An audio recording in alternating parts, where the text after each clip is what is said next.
हरे कृष्णा दोस्तों आज की कहानी में हम जानेंगे कि कैसे विष्णु भगवान ने हमारे शिव जी का घर छीन लिया था।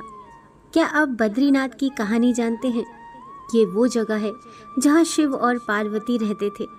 ये उनका घर था। एक दिन नारायण यानी विष्णु के पास नारद गए और बोले, आप मानवता के लिए एक खराब मिसाल हैं। आप हर समय शेषनाग के ऊपर लेटे रहते हैं।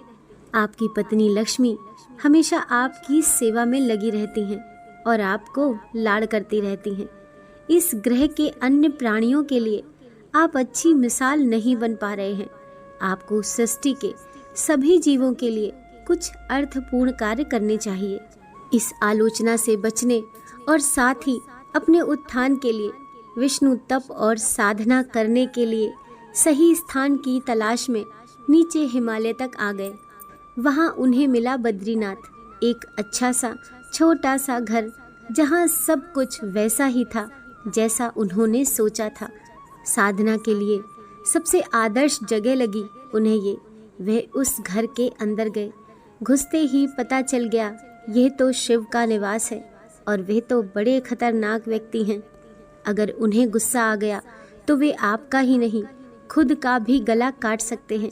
ऐसे में नारायण ने खुद को एक छोटे से बच्चे के रूप में बदल लिया और घर के सामने बैठ गए।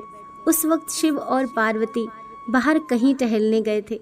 जब वे घर वापस लौटे तो उन्होंने देखा कि एक छोटा सा बच्चा जोर जोर से रो रहा है। पार्वती को दया आ गई। उन्होंने बच्चे को उठाने की कोशिश की। शिव ने पार्वती को रोकते हुए कहा, इस बच्चे को मत छूना। पार्वती ने कहा, कितने क्रूर हैं आप, कैसी नासमझी की बात कर रहे हैं। मैं तो इस बच्चे को उठाने जा रही हूँ, देखिए तो कैसे रो रहा है।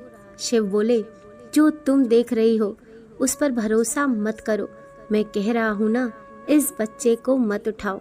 बच्चे के लिए पार्वती की स्त्री सुलभ मनोभावना ने उन्हें शिव की बातों को नहीं मानने दिया।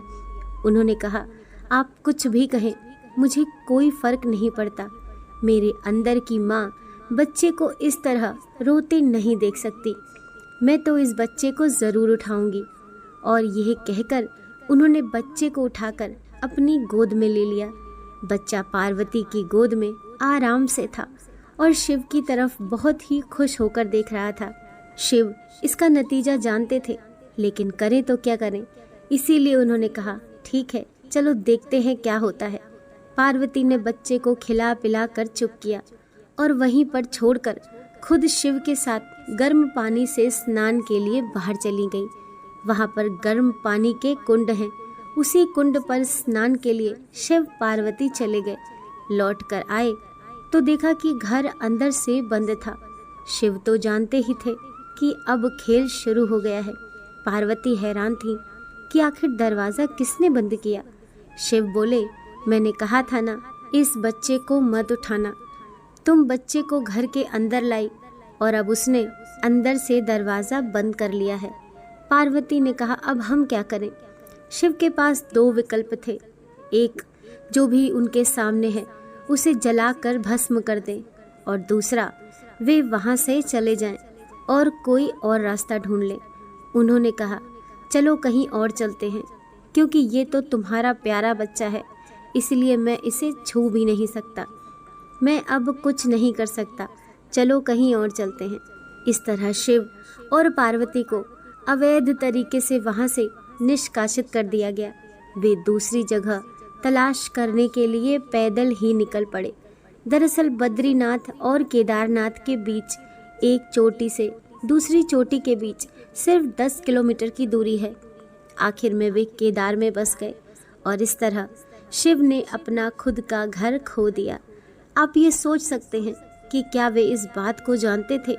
आप कई बातों को जानते हैं, लेकिन फिर भी आप उन बातों को अनदेखा कर उन्हें होने देते हैं। दोस्तों, कहानी पसंद आई हो तो वीडियो को लाइक कीजिए, चैनल को सब्सक्राइब कीजिए। मिलते हैं अगली कहानी के साथ। हर हर महादेव।